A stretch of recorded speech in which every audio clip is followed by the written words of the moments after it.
Anyway, Mr. Secretary, you have mentioned about the adjustments with regards to Horizon 1 and Horizon 2 entry. Now, on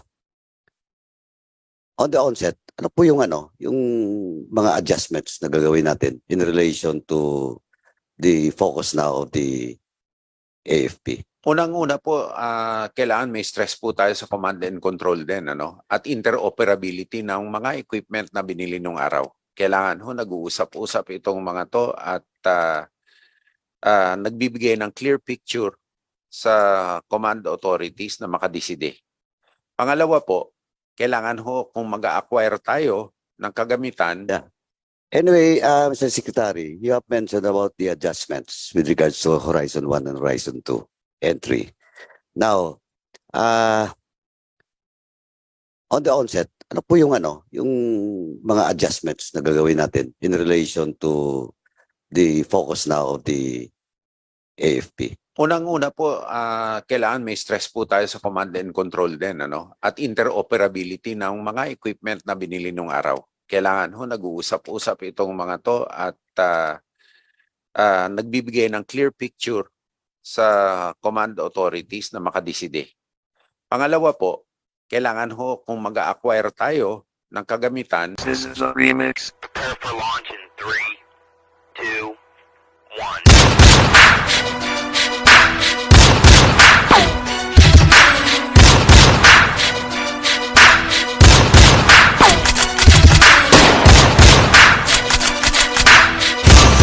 Welcome back mga ka-Big Boss!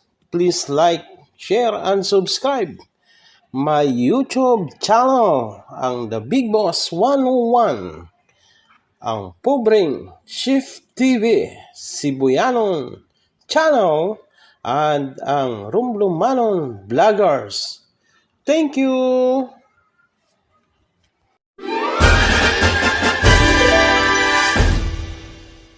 Maituturing daw na pinakamalakas na Kailangan ho kung mag-a-acquire tayo ng kagamitan, it is really, it will really make a difference, particularly in quantity. For example po, kung bibili po tayo ng 12 fighter, 12 lang, bakit pa? Kailangan ho at least 30, 40. Other countries, kung bumili ng fighter so 70, 80, 90, it makes a difference. Kung bibili ho tayo ng, for example, fighter, kailangan meron hong sufficient munitions and fuel, ito na mag-last ng 30 hanggang 40 diyan. Madam Chair, ito naman, budget po para sa bomba or bombs, no? Kasi may mga aerial bombing. Magkano po ang nagastos for 2022, 2023? At kung may proposal po ba for procurement o yung mga nagastos natin para sa bombs? Kung bombs, aerial weapons po. Yes, yung mga hinuhulog pa sa mga iba't ibang Ay, communities. siyempre po, kailangan po tayong bumili nun. Talaga, part of our war reserve po yan. From the minority, the chair now recognizes Representative Joseph Stephen Caraps Paduano. Thank you, Madam Chair, my kababayan in Negros. Secretary, good morning po. Last time we met during the campaign. Anyway, Anyway, Mr. Secretary, you have mentioned about the adjustments with regards to Horizon 1 and Horizon 2 entry. Now, on the onset, ano po yung mga adjustments na gagawin natin in relation to the focus now of the AFP? Unang-una po, kailangan may stress po tayo sa command and control din, ano? At interoperability ng mga equipment na binili nung araw. Kailangan ho nag-uusap-usap itong mga to at nagbibigay ng clear picture sa command authorities na makadeside. Pangalawa po, kailangan ho kung mag-a-acquire tayo ng kagamitan, it is really, it will really make a difference, particularly in quantity. For example po, kung bibili po tayo ng 12 fighter, 12 lang, bakit pa? Kailangan ho at least 30, 40. Look at Taiwan ho, or wrong example, other countries, kung bumili ng fighter so 70, 80, 90, it makes a difference. Kung bibili ho tayo ng, for example, fighter, kailangan meron hong sufficient munitions and fuel, ito na mag-last ng 30 hanggang 40 dias. Ganon din po sa land-based at saka missile equipment. Sa barko po, of course, higher capability, kaso naglalayag ho yan, kaya hindi gaanong, well, vulnerable sila, pero yung vulnerability nila, hindi kasing vulnerable sa tinatatad ho tayo ng kalaban. So, ganito pong mga horizoning, no? Pangalawa po, doon po sa equipment, kailangan ho ito ay and facility sa basing po, kailangan protektahan po natin ang archipelagic baselines natin. Yun ho ang strategic basing dapat na gawin. For joint use pa, para sa mangingisda, sa Coast Guard, sa Air Force, kesa sa po nagdedepensa tayo ng puso natin. No? Kailangan ho, dahil the 200 nautical mile exclusive economic zone is part of the patrimony of the nation, not in ownership, but in sovereign rights, with the exclusive right to explore and exploit the resources. We have to be able to protect the Philippine authorized people who do that. If not, and together with the baselines so as staging points, we will fail in our duty if this is penetrated where we still can. No? So, and thirdly po, pet project po ni General Bronner ang ating cyber capabilities. Kailangan po i-develop natin not only as a management and control tool, but also as a defensive tool. Not only with the capabilities, but with the people. Yun ho ang pinaka-importante, Congressman Caraps. Thank you for that answer, Secretary. Anyway, with that adjustments, dapat focus natin is the external threat na. Tama po ba? Actually, Congressman Caraps, yes and no. Yes, in the fact that the threat may be external, but the operations may be internal. In cognitive warfare, alam nyo naman ho yung strokes na yan, galing ho kayo dyan nung araw. Hindi ko na ho kayo tuturuan. Kaya, alam nyo na, yun Yes. nga lang, hindi ho local ang precursor, baka may tigalabas na po. The state. Madam Chair, ito naman, budget po para sa bomba or bombs, no? Kasi may mga aerial bombing. Magkano po ang nagastos for 2022, 2023, at kung may proposal po ba for procurement o yung mga nagastos natin para sa bombs? Pong bombs, aerial weapons po. Yes, yun, yung mga hinuhulog pa sa mga iba't ibang Ay, communities. syempre po, kailangan po tayong bumili nun. Talaga, part of our war reserve po yan. Yeah, kaya magkano po, Madam Chair, 2022, 2023, at kung may proposal po sa 2024? Yeah. Madam Chair, Your Honor, sir, we don't have the exact data right now, no, on the number of piece. We will get back to you if you would allow po. Kahit po ballpark, Madam Chair, like kasi several instances naman na may mga aerial bombings na kinonduct. So, edi ilan yung ginamit, tas magkano siya per piece?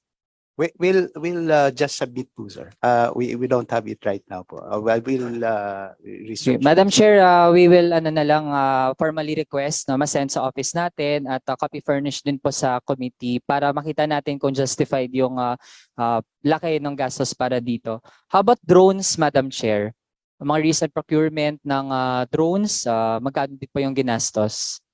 GHQ should answer that. That's a multi-service endeavor. Madam Chair, Your Honor, if we will be allowed, we will get back to the honorable congressman with the data. You may submit to the committee. Yes, we General have Bronner. acquired before a lot of it, and it is of great help to us in situational awareness, Madam Chair. Okay, Madam Chair, pakisabit na lang din po sana ng DND sa office din natin in preparation for the plenary deliberations. Next, Madam Chair, ano po ang basis natin para masabing cleared ang isang barangay from insurgents? Madam Chair, we have a parameter set by AFP and PNP, but what is more important here is the participation of the local government in declaring that the area is cleared.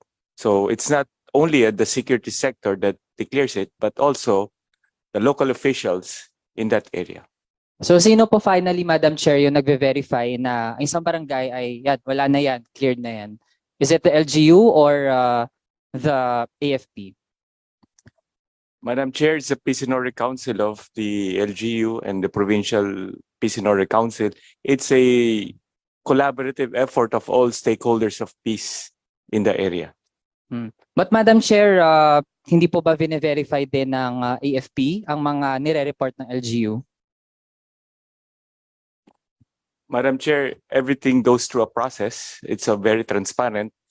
The LGU through the Peace and Order Council process all this undertaking.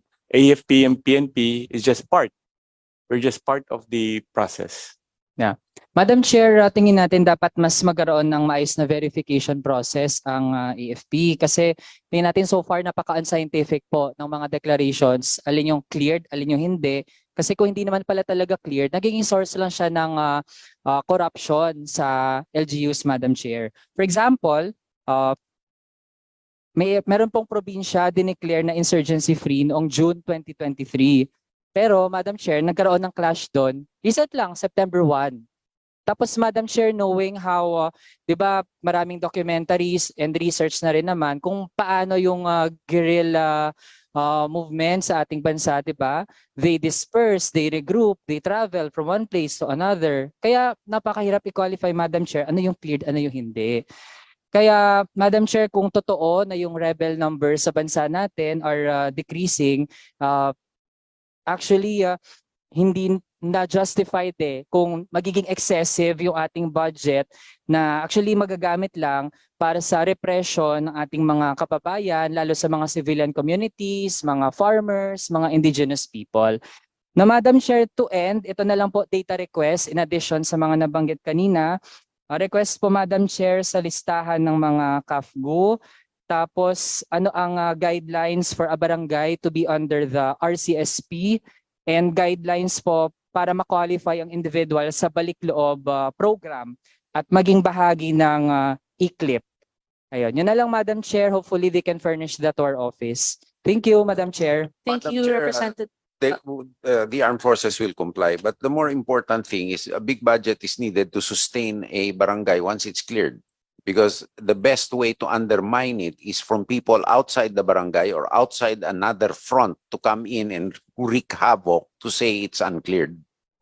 That's why we need to keep the presence there for some time and have a whole of government effort to clear areas.